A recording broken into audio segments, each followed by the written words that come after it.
I still remember the way her voice reverberated through our childhood home, a tone dripping with condescension. When she first saw me in uniform, "Wow, Paige, I can't believe you stooped so low," she said with a theatrical sigh.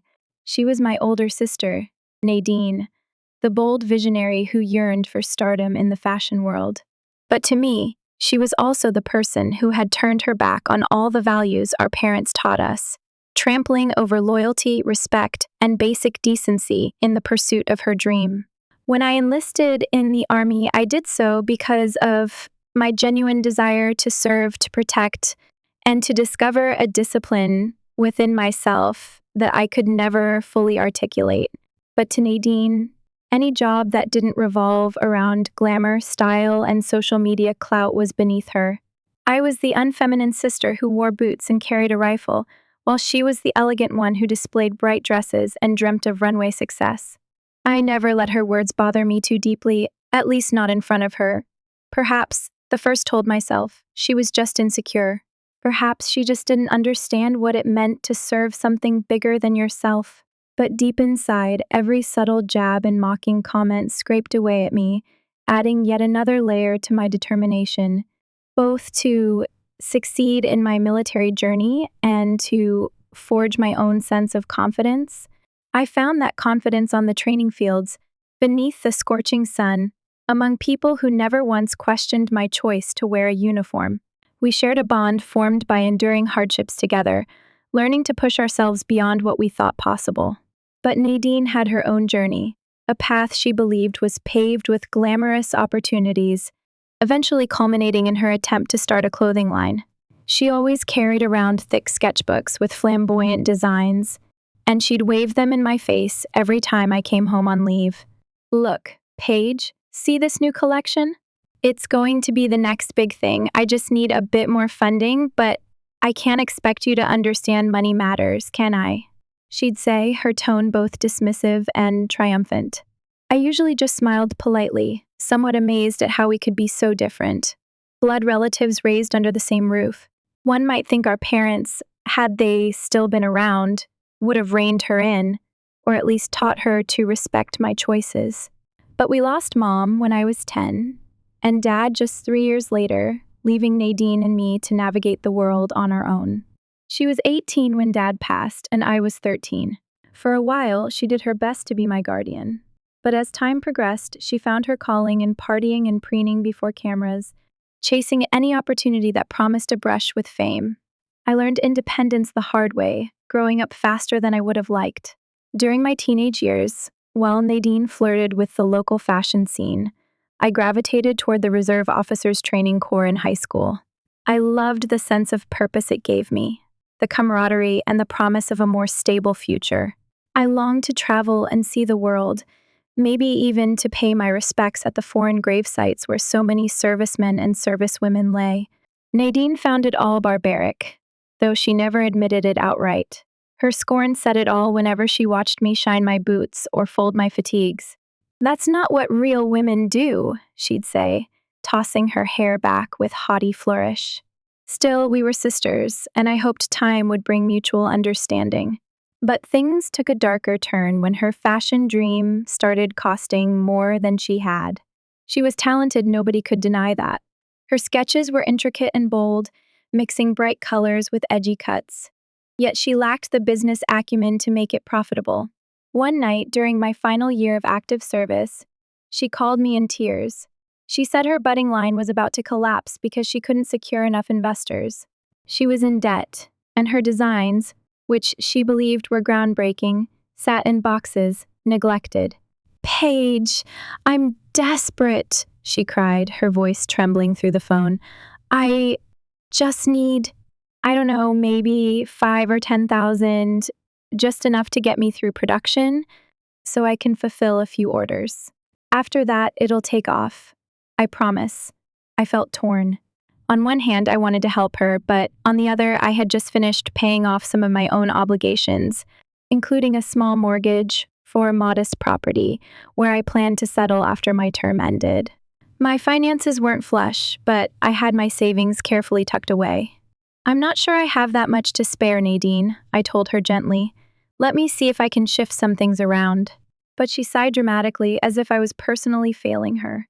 You know, Paige, sometimes I wish you showed the same generosity with your family that you do with your brothers and sisters in arms, she spat, referencing my military comrades.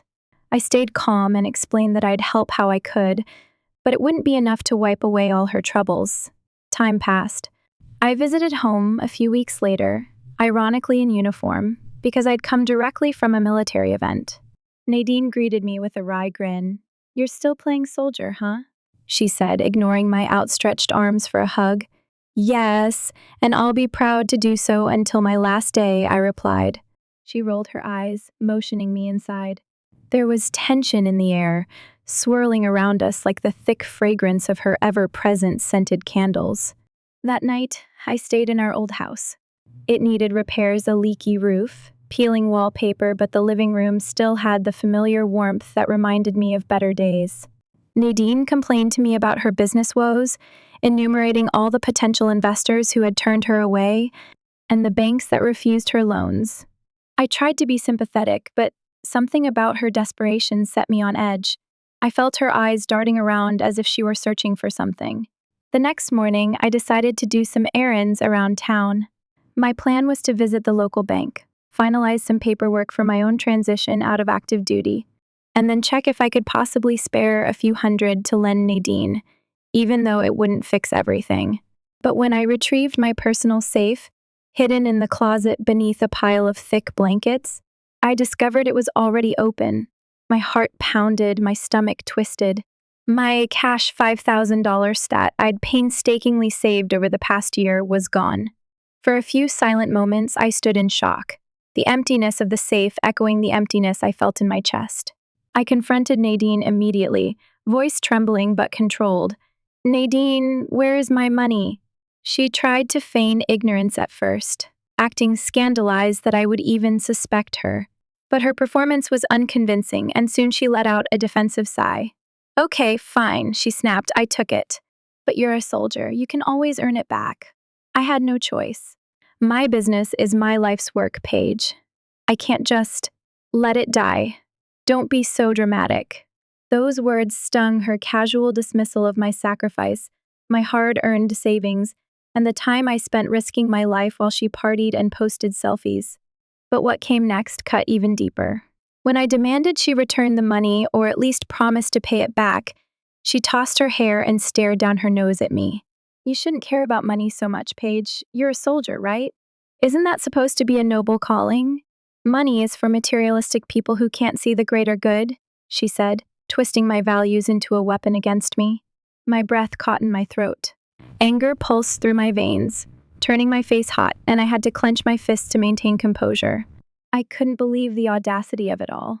Not only had she stolen from me, but she belittled my profession while doing it. And ironically, she stole for the sake of her materialistic dream of launching a new fashion line. I left the house that day, furious, wanting to put distance between us before I said or did something I'd regret. Yet, as the days turned to weeks, a bitter stew of rage and betrayal simmered in me. Nadine continued to post updates about her business on social media, flaunting new photo shoots, talking about a new wave in fashion. I noticed she never mentioned me, never thanked anyone for investing, or acknowledging the theft that had funded her so-called success. I was stuck, trying to decide if I should press charges, or if I should let it go for the sake of family peace. Part of me wanted to protect what little connection we had left, but another part demanded justice. The Army had taught me to stand firm on principles, to value honesty above all else. My immediate circle of friends, some military, some civilian, offered different advice. Trish, my best friend from boot camp, urged me to press charges. "She took advantage of you, Paige," she pointed out. "She'll never respect you if you let her get away with it." On the other hand, Mark, a close comrade who grew up in a messy family situation, advised caution. "Take a moment to see if there's a chance for reconciliation," he said. "Once you cross that line with legal action, there's no going back." I felt torn, my conscience tugging me in conflicting directions. In the meantime, I continued my transition out of active service. The last few weeks were a flurry of paperwork and emotional goodbyes, yet I couldn't fully focus, not with this gnawing pain overshadowing everything. On my final day, as I walked away from the base that had been my home, tears of pride and sadness mixing on my cheeks, I thought, what now? My life was about to enter a new chapter, and it began with addressing the betrayal that had taken my peace of mind. I returned to the old house, unsure if I wanted to confront Nadine again. She wasn't there, she had moved to a small apartment in the city, presumably to be closer to the fashion scene. The house felt emptier than before, hollow echoes where there should have been memories of shared meals and sibling laughter. I spent that evening rummaging through boxes of photos and old letters, traveling back in time. I found pictures of us, little girls in the backyard, chasing fireflies. I remembered how close we had been after Dad died, how she'd hold me on nights when I woke up crying from nightmares. The memory of that warmth felt foreign now. Anger flared again, but so did sorrow. How did we get here? Compelled by a sense of duty, I decided to talk to her in person. I needed to see how far she'd fallen, and maybe, if it wasn't too late, salvage what we had. The next morning, I drove to her new apartment, a grimy building in a neighborhood that, ironically, lacked any hint of glamour. The hallway smelled of old cigarettes, and the walls bore graffiti. No doorman, no fancy lights, just a rickety staircase. I climbed 3 flights, found her unit, and knocked. She opened the door cautiously, as if worried it might be a debt collector or a disgruntled investor. When she saw me, a flicker of guilt crossed her features, quickly replaced by a forced smirk. "Paige," she said in a stiff tone, "how nice of you to visit." I stepped inside. The apartment was small and cluttered, with garment racks crammed against peeling wallpaper. Sketches lay scattered on a coffee table, next to a sewing machine that had seen better days. Her dream of a sparkling studio with white walls and bright lights seemed very far away. "Nadine," I said, trying to keep my voice steady, "I'm here because, well, you know why I'm here." She pursed her lips. "You're still upset about the money. I get it. But look, I'm about to finalize a deal with a local boutique. Once they place an order, I'll pay you back. You just have to be patient." The dismissive tone was back as though she was doing me a favor. I scanned the apartment, noticing piles of bills, final notices, and a host of sketches that looked half-finished. I remembered how she used to brag about her unstoppable creativity, how she'd lock herself in her room until the designs were perfect. Now, it looked more like desperation than genius. "Did you really think stealing from me was okay?" I asked, my voice quivering with frustration. She rolled her eyes. "I didn't steal, Paige. I borrowed. You said it yourself. You wanted to help me. So I cut out the middleman. Besides, you get all that soldier money anyway." Her ignorance about the modest paychecks we received in the military made my blood boil. But I took a deep breath and tried to remain calm. "We have to resolve this, Nadine. I'm not bluffing. I could file a police report and you'd be in serious trouble. This is theft. Felony theft, even." For a moment, genuine fear flickered in her eyes. I realized she had never fully considered the possibility that I might take action. She thought my sense of family loyalty, or my stoic soldier persona, would keep me from going that far. She let out a nervous laugh, trying to brush it off. "You wouldn't do that to your own sister, would you? After everything we've been through?" She flipped her hair, but her bravado was faltering. "I'm so close to making this work. Just give me time." Something in her voice and in the bleak surroundings of that apartment aroused a strange mixture of rage and pity in me. She was my sister, but she was also a person who had repeatedly belittled my career and stolen my hard-earned savings. My lips felt dry and I swallowed. "I'll give you 2 weeks. After that, if you haven't returned the money or made a genuine plan to do so, I'll go to the police." She huffed, crossing her arms. "Fine, 2 weeks. But you'll regret this if you ruin my life," she snapped, as if I were the villain in this scenario. I didn't respond. I simply turned and walked out, the stale hallway air feeling marginally fresher than her apartment. Those 2 weeks passed like a slow bleed, each day a fresh wave of tension. I tried to pour my energy into setting up my new life outside the military, job applications, updating my resume to highlight my skills in logistics and leadership, and searching for a sense of normalcy. Still, the shadow of Nadine's theft loomed over me. Every morning I'd check my phone, hoping for a message from her. Some days I'd get a vague text, almost there, or deal in progress, but no money appeared in my account. As the deadline approached, I steeled myself for the inevitable confrontation. At the end of the second week, I received a single text, still working on it. Give me another month. That was it. She didn't call, didn't try to meet me face to face, just demanded more time like she had every right to do so. I stared at that message, my rage returning full force. This was the sister who had, once upon a time, combed my hair after a nightmare, who had held me close when I cried about missing our parents. Yet now, she was a thief and a manipulator, continuing to mock me. I thought about the values the Army had instilled in me, honesty, integrity, accountability, and realized that I wasn't just standing up for myself, but for those principles. The next morning, I went to the local police station. My heart pounded as I explained my situation to an officer. I felt a pang of guilt, but also relief, as though I was finally standing up for the me who had been wronged. The officer listened patiently, taking notes, and asked if I had any evidence. Thankfully, I had text messages, and I had records of the money I'd stored in the safe. It was enough for them to open a case. They told me there would be an investigation, and if Nadine refused to settle, they'd move forward with charges. Walking out of that station, I felt a swirl of conflicting emotions. My love for my sister was still there, but so was the necessity of justice. I didn't see how else to break the cycle of her manipulative behavior. It was time she faced consequences. Days after I filed the report, Nadine called me, frantic. Her bravado had evaporated. Paige, I got a call from some detective asking questions about me taking your money. Why would you do this? We're family. Her voice quaked with panic. I closed my eyes, feeling a surge of sadness.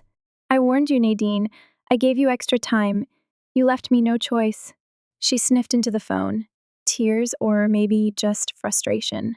This will ruin everything, she gasped. Nobody will want to invest in someone with a theft charge. She hung up, leaving me trembling in the aftermath. Part of me wanted to run to her, reassure her it would be okay. Another part remembered the humiliation and betrayal, and whispered that she needed to learn a lesson. The following week, the detective called to inform me that Nadine had agreed to try to settle the matter. She'd offered to pay me back in installments if I'd drop the charges. I considered it carefully. My goal wasn't to put her in jail. I just wanted my money back and some measure of accountability. And so we arranged a meeting at a courthouse office, a tense negotiation with a mediator present. Nadine arrived looking disheveled, dark circles under her eyes, hair hastily pulled into a messy bun. Nothing like the glamorous sister I once knew. She kept shooting me wounded glances, as if I were the one who had betrayed her. Her lawyer spoke for her mostly, presenting a repayment plan that would span over several months, maybe a year. I listened, not out of greed but a sense of fairness. Would she actually follow through? Eventually, I agreed. Part of my heart cracked at the finality of that moment, how the sisterhood bond we once shared had been reduced to legal documents and forced repayment schedules. As we stepped into the hallway, she cornered me, tears in her eyes. I can't believe you did this, Paige, she whispered, voice trembling with anger and perhaps shame. You ruined me. I fixed her with a steady gaze, my own eyes stinging with unshed tears. No, Nadine. You ruined what we had the moment you decided my uniform was beneath your standards, that my money was yours for the taking, and that my values were a joke. Actions have consequences. You taught me that lesson. She shook her head, turning away, refusing to acknowledge her culpability. We parted ways, and I went home, the legal arrangement in place. A swirl of relief, sorrow, and faint hope accompanied me. relief that there was finally a boundary, sorrow that we had come to this, and hope that maybe, just maybe, she'd finally change. In the weeks that followed, the first repayment didn't arrive. Then the second was late. I contacted her lawyer, who promised it would come eventually, citing some holdups in her business. My fury rose once more, feeling like I was chasing a ghost. But just as I was on the brink of taking further legal action, I received a phone call from an unknown number. On the other end was a boutique owner, Clarice, who said she'd found my number on Nadine's phone. She explained that she had signed a contract with Nadine for a limited run of clothing, but everything was in disarray: delays, missing pieces, lack of communication. "I'm worried," Clarice confessed. "I don't want to press charges, but I've already paid her for materials, and now she's disappeared. I heard from a mutual acquaintance that you might have some influence over her." I felt my heart sink. Was Nadine pulling the same stunts with a business partner, or was it just the result of her chaotic finances? Either way, it wasn't good. I realized that her downward spiral was continuing, perhaps accelerating. After a moment of silence, I assured Clarice I'd try to contact Nadine, though I wasn't sure what good that would do. I sent Nadine repeated messages, warning her that she was on the brink of not just my lawsuit, but also potential breaches of contract. She never replied. I showed up at her apartment and found it empty, the landlord threatening to throw out her leftover possessions if she didn't pay her overdue rent soon. My anger mixed with concern, a strange mixture of dread and heartbreak. Despite everything, she was my sister. I didn't want to see her end up homeless or locked away. I remembered a quiet corner of the city where Nadine had once rented a small design studio, a place she'd retreat to when she felt the world closing in. Sure enough, that's where I found her, hunched over a table covered in half-sewn garments and tear-stained sketches. The scene was a tragedy in cloth and paper, the remnants of a once glittering dream. She looked up when I entered, eyes red and puffy. "What do you want?" she muttered. My voice came out softer than expected. "Nadine, you're behind on everything. You haven't paid me, you're apparently reneging on deals. What's going on?" She inhaled sharply, as if preparing a cutting remark, but instead she broke down crying. Amid sobs, she confessed that after losing my support, her brand's shaky foundation had collapsed. Investors pulled out, the boutique contract fell through, and her personal debts skyrocketed. She wasn't just ignoring me out of spite, she'd genuinely hit rock bottom. A twinge of pity threaded through me. I stood there, shoulders tight, wanting to be furious, but also remembering the child she once was, the sister who had protected me when we were little. She sobbed, "I messed up, Paige. I messed up so bad. I was horrible to you, and now I have nothing." I knelt beside her, hesitating before placing a hand on her shoulder. "Why didn't you just apologize? Or talk to me? We could have figured out something before it got this bad," I said, fighting back tears of my own. She shook her head, tears splashing onto the wrinkled sketches. "I was too proud," she croaked. "I didn't want you to see me fail. I've always envied your strength, your discipline. I hated that I had none of it." Her words left me momentarily speechless.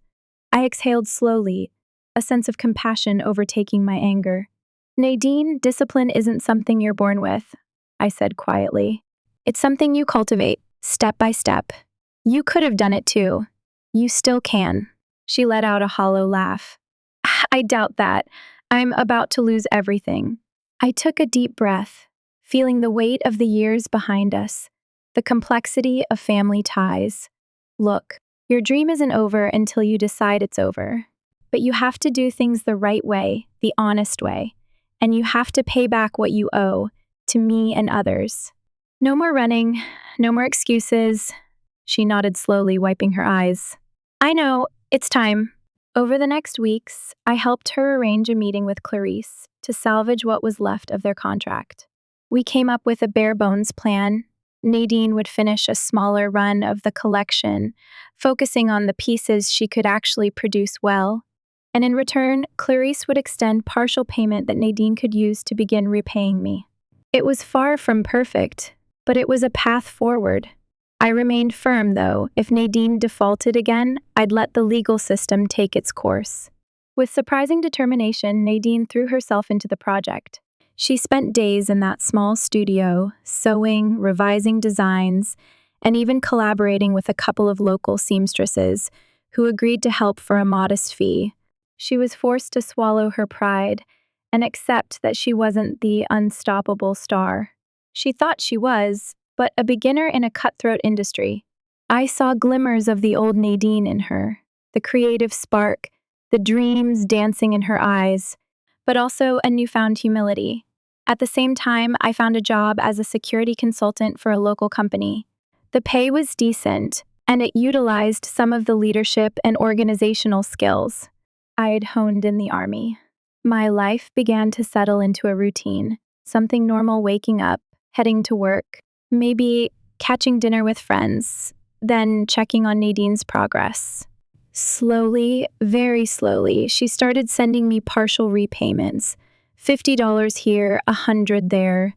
It wasn't much, but it was consistent, and it was a start. The tension between us thawed, though it didn't vanish overnight. Every time I visited her studio, I remembered the betrayal.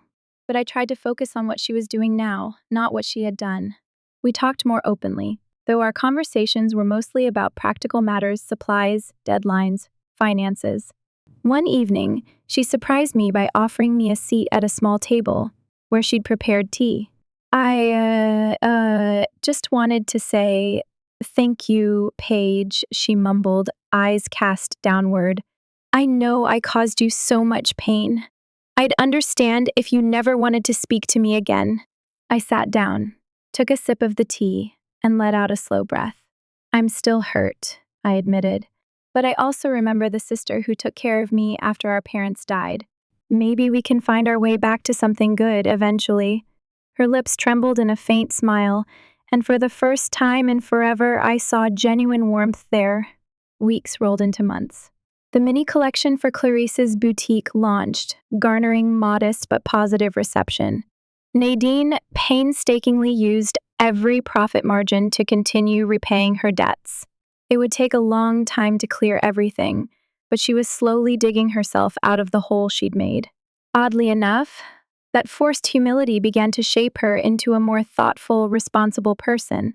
She realized that her previous arrogance had driven people away, and she started forging better relationships with local models, fabric suppliers, and even the seamstresses who helped bring her designs to life. Our familial bond, fractured so deeply, began to mend. We weren't hugging or laughing like the old days just yet, but our interactions became less hostile. I still remembered the day she slammed the door in my face, the day she told me my uniform was unfeminine, the morning I found my safe empty. Those memories didn't vanish. They lingered as scars. But they also served as reminders of how far we'd come, individually and together. One afternoon, Nadine called me, her voice tremulous with excitement. "Paige, I've been offered a small spot at a local fashion expo," she gushed. "Clarice recommended me, and it's not huge, but it's a chance to showcase my designs to a broader audience." I heard the joy in her voice, a glimmer of hope. It reminded me of how I felt every time I received a commendation in the Army, that rush of knowing someone recognized my hard work. "That's wonderful," I responded warmly. "I'm proud of you." She paused, swallowing, and then whispered, "Thank you. I couldn't have done it without your help, in more ways than one." The expo was a small but vibrant affair, held in the city's convention center. Dozens of up and coming designers had booths there, showing off their collections. Nadine's booth was modest, just a couple of mannequins with her latest designs, a neat rack of garments, and some promotional materials. But she stood behind it with a genuine smile, engaging with passers-by, explaining her inspiration for each piece. I saw a confidence in her that wasn't marred by arrogance. It was a more authentic self-assurance, rooted in hard work and humility. I spent a good portion of the day there, quietly observing from the sidelines, letting her have her spotlight. Occasionally, she'd wave me over, introducing me to a potential buyer or collaborator as my sister, Paige, my biggest supporter in more ways than one. The first time she said that, it felt like a balm on the old wounds. Maybe it wasn't a direct apology for the years of belittling me, but it was a step in the right direction. By late afternoon, her booth had garnered a decent amount of attention, and she'd collected a stack of business cards and leads. As the expo wound down, she turned to me with a beaming smile. "This was more successful than I dared hope," she said, voice tinged with wonder. Then she added softly, "I'd like to invite you to dinner. My treat, for once. I owe you that much." I hesitated, remembering how strained our meals together used to be, but I saw sincerity in her eyes. "Okay, let's do it," I said, a small smile touching my lips.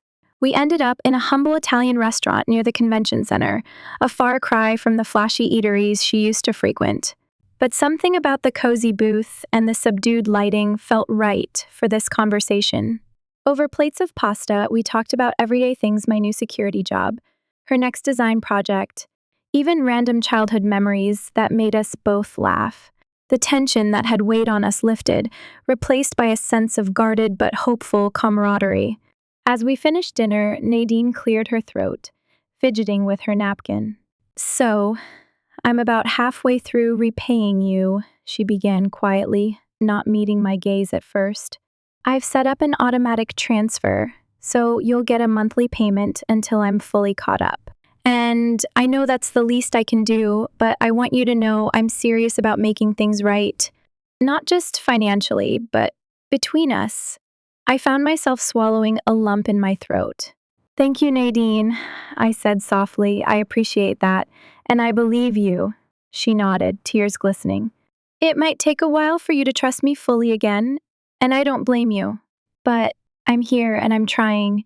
At that moment, I recalled all the heartbreak, her harsh words, the humiliations, the theft. But I also remembered her tender presence in our childhood, how she shielded me from bullies, how she clung to me when we lost Dad.